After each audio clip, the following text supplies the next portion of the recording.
Hey everyone, it's Katie again. I have a very special treat for the next few videos.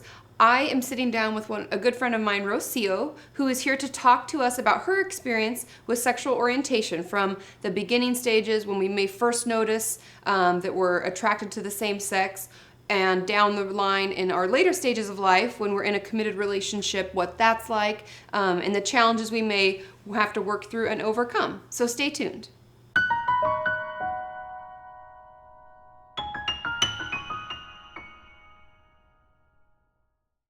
So like I said, I'm here today with my friend Rocio, who's been a good friend of mine for many years, and she's been nice enough to sit down with us and talk a little bit about sexual orientation, what her experience has been like with it, because I get a lot of questions from you guys about this, and I know many of you could be in different various stages of this, so Rocio is going to be here to share a little bit about what her life has been like, and she is also a mental health professional, so it's kind of a cool situation we've got.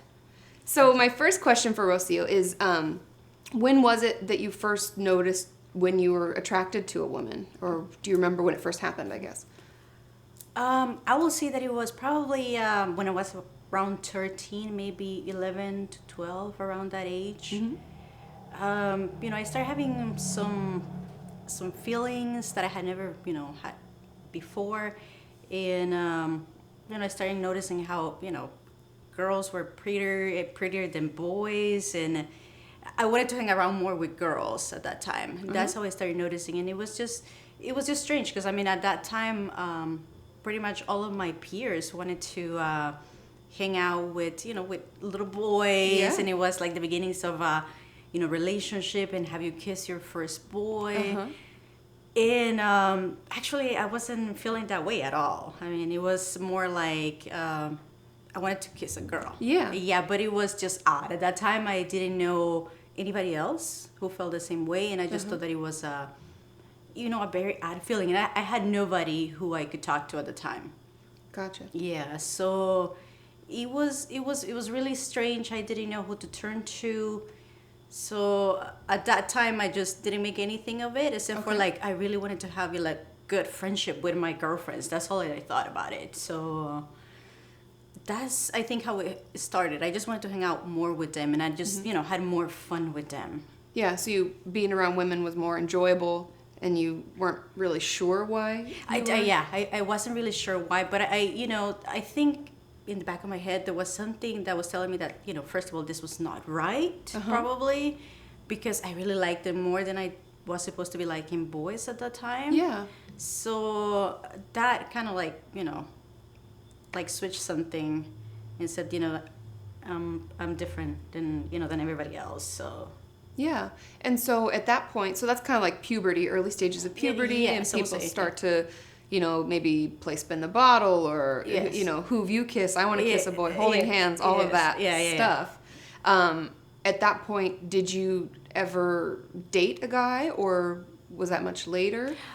Well, at that time, actually, I was at an all-girls school. Oh, really? So actually, we had to go to the all-boys school if we wanted to start dating boys, or they will come to ours whenever we had PE classes. At that time, I wasn't dating anybody else. It was until a little bit much later, probably when I was 15, when I started dating a boy. Okay. And how did that come about? Was it pressure from your family, or was it you liked him? He was a good friend? As a matter of fact, I think it was a lot of pressure from myself, because I still had those feelings of I don't understand why, I'm being different than everybody else. Yeah. I should be dating other boys. And so, he was, fairly good looking. He was really nice, I would say. So I just say, what the hell, let me give it a try. And how did it work out? Well, it was rather, it's kind of difficult. Yeah. Because, making yourself feel something for a person that you don't feel for, it does become difficult, because, once you gotta get, close or intimate, or you get a kiss, or a hug, or, even saying the words, I love you, they do become difficult, because you don't actually feel them sometimes. Yeah. I feel like boy, girl, it doesn't matter. It doesn't matter. I mean, that intimacy, is a big step. So he was my best friend. I mean, we used to have so much fun, but ultimately I wasn't physically attracted to him. And I think that's a major part of our relationship. Yeah. Yeah. And I'm going to check my questions because I forget what the last one is. Oh, and when did you first start dating women? So if you had a boyfriend at 15, and that was a pretty long-term relationship, actually, wasn't it? Actually. I remember. As a matter of fact, it was like 3 years and a half. Yeah. Yes. So, I mean, I went to college, and, at that time, I was like, I got to explore more. Yeah. I mean, I got to explore what's going on with myself. Is this a phase? Mm-hmm. Is this something that, is probably, not as serious, if I do go ahead and, I don't know, kiss a girl? Yeah. And I started dating. Actually, I started kind of having like the whole online, dating thing when I was around 19. Okay. Yeah. So that's when I started going out on dates with other girls. But to me at that time, it was still more of like a struggle, because in my mind I was, oh, you know what? I might be bisexual. Oh, okay. Yeah. I could do both. I dated a guy. Yeah, because I It was dated okay. a guy. Maybe this is just a phase. It's not, what it is all the time. Because it was it's really scary. I must admit. I mean, having to admit it to yourself is just like the first thing.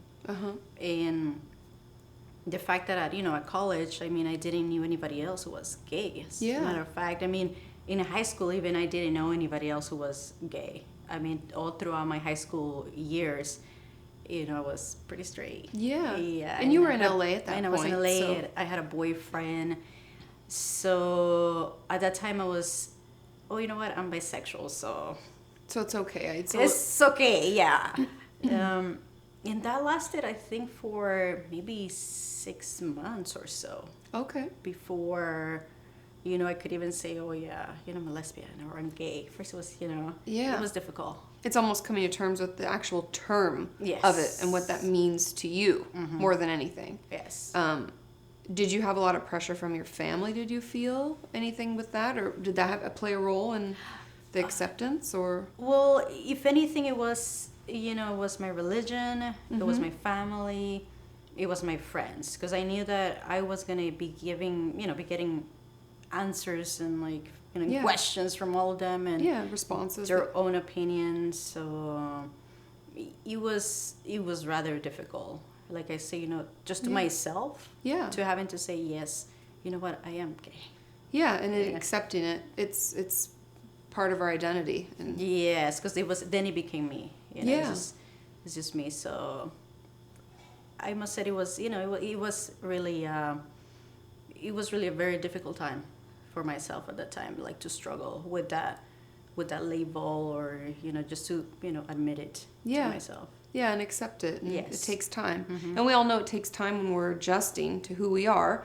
And so we will continue talking with Rocio in future videos about this different stages. So we're going to move on to coming out and what that process is, and from there on what it's like to be in a committed relationship, and moving forward with your life and who you are. Yeah. So stay tuned.